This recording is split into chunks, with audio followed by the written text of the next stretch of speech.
Mahigit isang buwan mula nang kumpirmahin ni Kim Chu ang hiwalayan nila ni Sian Lim, ang dahilan sa likod nito ay nananatiling isang malaking misteryo sa marami. Marahil ay nagpa siya ang dalawang panig na huwag nang ilantad ito sa publiko. Nuwint umaalingasaw pa rin ang mga tsismis na kaya raw natapos ang 12 taong relasyon ng dalawa ay dahil nabuking umano ni Kim Chu na bading si Sian Lim. Ito ang ibinulgar ng showbiz insiders na sina Jobert Sucoldito at Chaps Manansala sa January 26, 2024 episode ng showbiz-oriented show nila sa YouTube na Oras ng Opinyon, Talakayan, at Diskusyon, OOTD.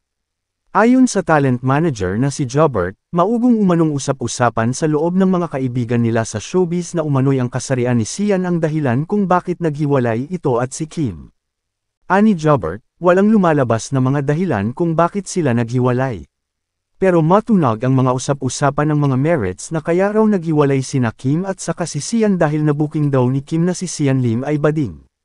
Patuloy niya, ganito yun, kasi may mga rumors kaya daw tahimik yung dalawa kasi nagpaplano na raw ang dalawa na magpakasal. Pero all of a sudden ay naudlot daw ito. Ngayon marami ang nagtatanong kung ano ang tunay na dahilan kasi ayaw nilang mag-share silang dalawang parties ng truth behind the story kung bakit sila nag-break. Pero marami ang nagkukwento sa ating mga kasamahan sa showbiz na di umano ay nahuli ni Kim Chu.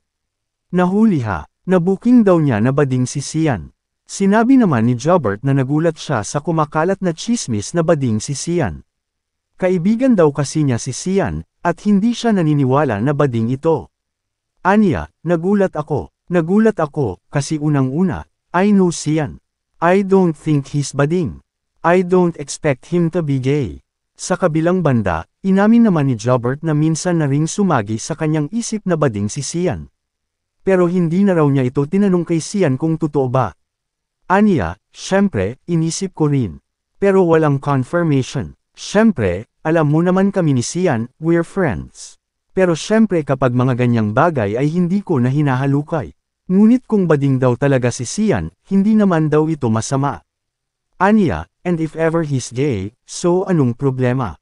Being gay is beautiful. Masaya. Sa ngayon, wala pa namang komento si Sian sa chismis na bading siya, at ang kanyang kasarian ang tumapos sa relasyon nila ni Kim.